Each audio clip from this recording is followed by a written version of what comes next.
He panted heavily, his chest rising and falling like a drum beaten in haste. Fear gripped him as he tore through the streets, shouting at the top of his voice. "Somebody help me! This cow wants to kill me! I don't know what I've done or why it's so furious with me." His cries echoed through the town, but no one came to his aid. Sweat drenched his face, his body burned with exhaustion, yet the pounding hooves behind him never seemed to stop. "Oh God, I'm tired of running," he muttered in despair. "Today was supposed to be the first day at my dream job, so why is this happening?" For 30 endless minutes, he fled, his heart racing faster than his legs. Then suddenly, silence. He turned around. The cow was gone. Nothing. Not a trace. He collapsed, gasping for air, relief flooding his face. But what he did not know was chilling. There had never been a cow. No one else saw it. He had been running from a shadow only his eyes could behold. A dark force had risen against him, digging its claws from a hidden sin buried in his past. The cow was just the beginning. A wave of strange and terrifying events was about to unfold, testing his very soul. Will he survive the storm about to strike his life, or will the darkness consume him whole? The truth lies buried deep in his past, and the revelation will shake everything. Stay with us till the end of this thrilling tale. Don't blink, don't skip a second, you won't want to miss what happens next. If this is your first time watching our video, kindly hit the subscribe button, share with a friend, and tell us what you think in the comments. Now, the story begins. Chikri's black shoes clicked softly against the pavement as the early morning breeze brushed past his face. It was his first day at the new job, the job he had prayed for, fasted for, and begged God for since he graduated with his master's in chemical engineering 5 years ago. His black suit shone faintly under the weak sunlight, pressed so neatly that it almost looked like a mannequin's display in a store window. The blue tie at his neck was knotted with precision. Even his hair, trimmed low and brushed carefully, spoke of a man who wanted to be seen as competent, serious, and ready. His stomach rumbled faintly, reminding him that he hadn't bothered with breakfast. He muttered under his breath, "Better to be hungry than late. First impressions last forever." The bus stop wasn't far from his house, just a straight walk past 2 streets and a bakery whose warm smell usually tempted him to stop. But today he barely noticed the scent. All his mind could see was the image of him walking into that company, shaking hands with the HR manager, and being shown to his desk, his own desk. He adjusted his tie once more, checked his watch, and exhaled slowly. "Plenty of time," he whispered to himself. Then, something made him turn. It was not the sound of footsteps. Not a voice calling his name. It was something heavier. Behind him, less than 20 meters away, stood a cow. Its eyes locked on his. Its nostrils flared, and a low, almost thunderous snort rolled through the air. Its horns pointed forward like 2 sharp questions aimed directly at his life. Chikri froze, his heartbeat skipping into double time. "No, no, no, no, this can't." The cow charged. "Jesus Christ!" Chikri shouted and took off in the opposite direction, not toward his bus stop, not toward his job, but straight into streets he had never bothered to walk before. His polished shoes slapped the road as he pumped his arms furiously. The world around him blurred, houses, kiosks, faces. A man selling oranges stared at him, mouth wide open. A woman carrying a baby paused mid-step, whispering, "Why is this one running like a madman in a suit? Run!" Chikri gasped at them, but when he looked into their faces, he realized something horrifying. They didn't see the cow. In fact, they looked past him, confused, as if he was running from air. He darted left into a narrow street. The cow followed. He could hear the pounding hooves, heavy and furious, shaking the ground behind him. An old man sitting by a table of lotto tickets called out, "Young man, Where are you going in such a hurry? Can't you see it? Chikri shouted without slowing down. See what? The man frowned.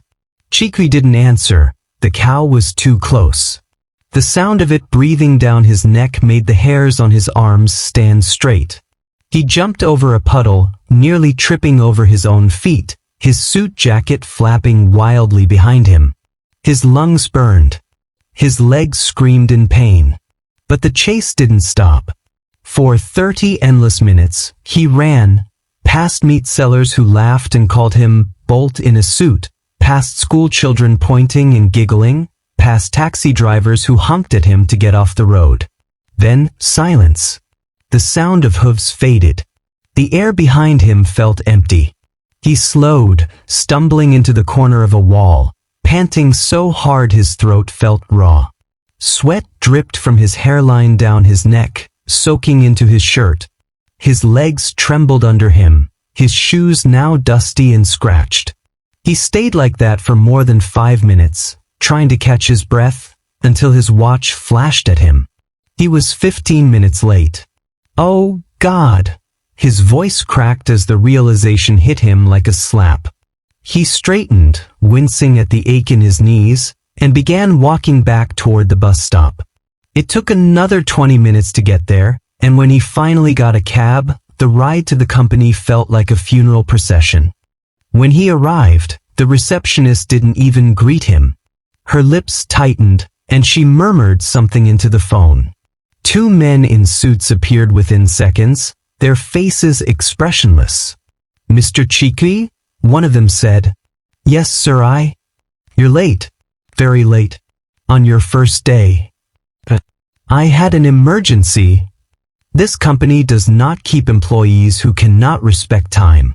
You may leave. Just like that. No second chance.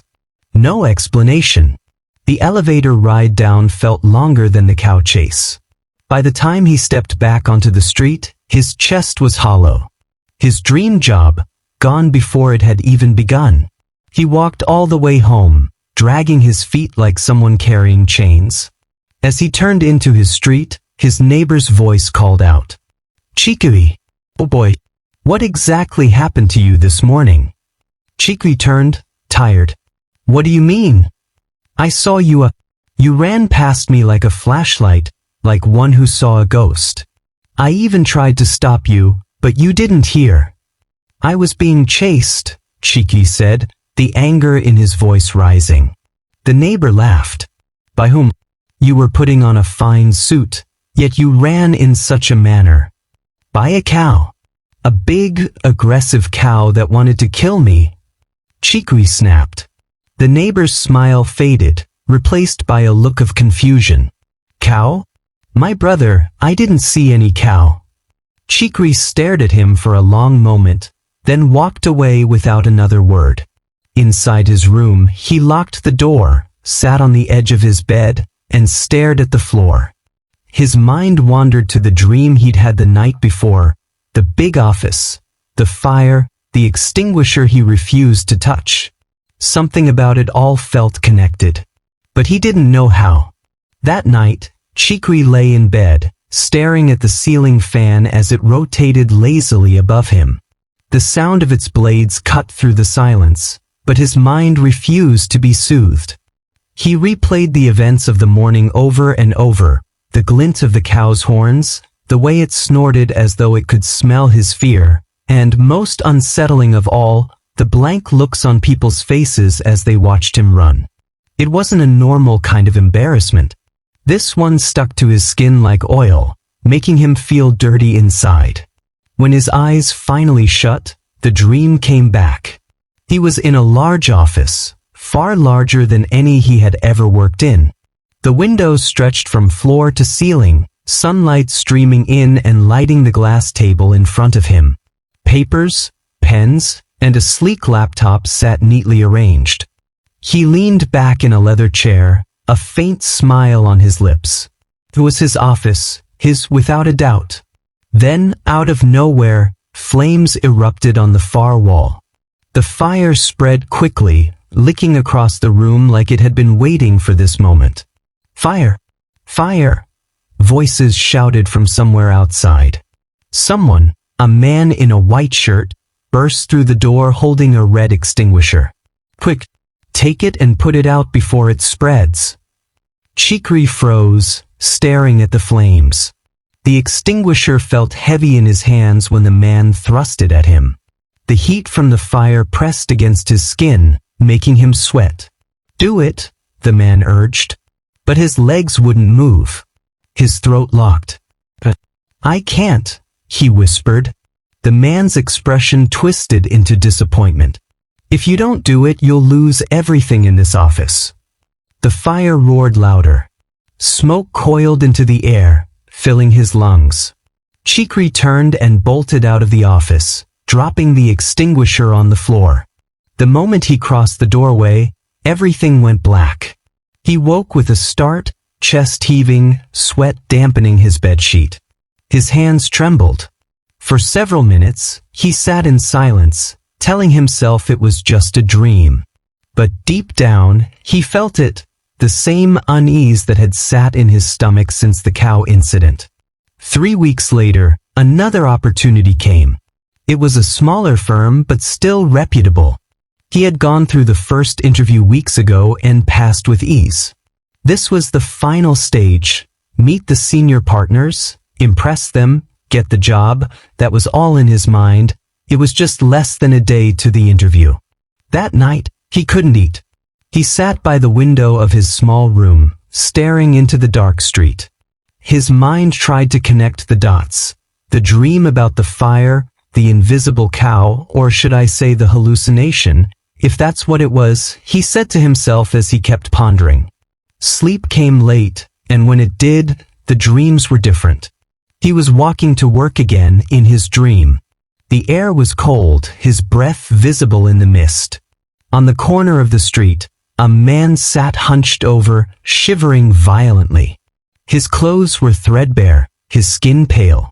The man looked up at him. I'm freezing, your jacket, please? Chikri hesitated, hugging his suit jacket tighter. But something in the man's eyes, desperation, raw and unfiltered, made him loosen his grip. He removed the jacket and draped it over the man's shoulders. The man's trembling slowed. He looked up at Chikri and whispered, "Thank you." And then the dream ended. Chikri woke feeling heavy, like someone had placed a sack of wet sand on his chest during the night. His eyes burned from lack of sleep, and the memory of the dream lingered like a bitter taste in his mouth.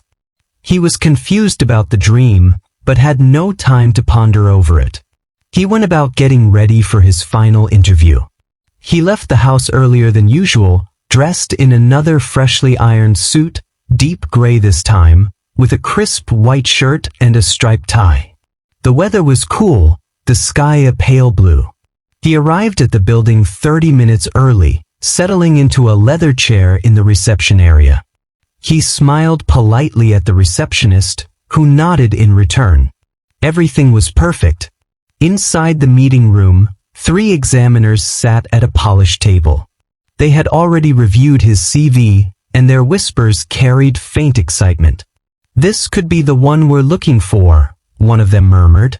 "Top of his class, master's degree, and yet so humble," another agreed. "Send him in," the third examiner said. The door opened, and Chikri stepped inside with confident strides. Then, silence. All 3 examiners stared at him. Their eyes narrowed, their heads tilting slightly as if they were struggling to make sense of what they were seeing. The first examiner's smile fell. "Excuse me, sir, are you all right?" "I'm fine," Chikri replied, confused. The second examiner frowned deeply. "Is this some kind of joke?" "What?" "Your appearance," the third one said. "We do not employ unstable people." "I beg your pardon?" The first examiner gestured toward the door. "Please, sir, leave our premises." Chikri stood frozen, his mouth open. "But Security," the second examiner called out. Within moments, a security guard appeared, looking puzzled but firm. Sir, this way please. Still dazed, Cheeky allowed himself to be escorted out.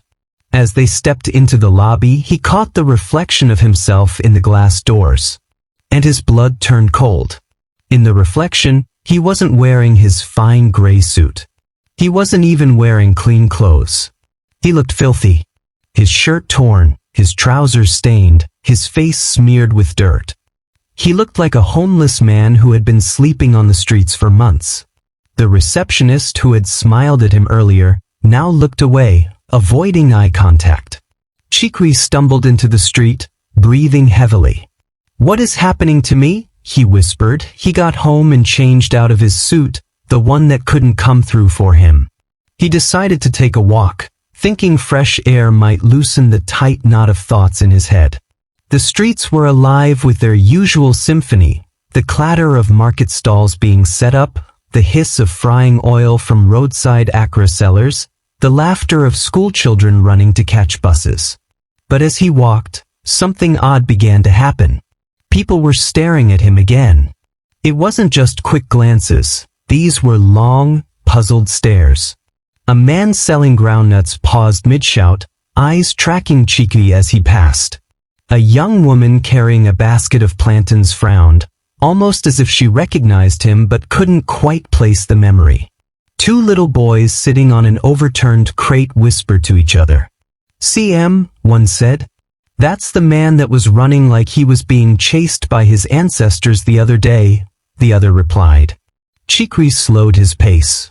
"Is something on my face?" he muttered, touching his cheek.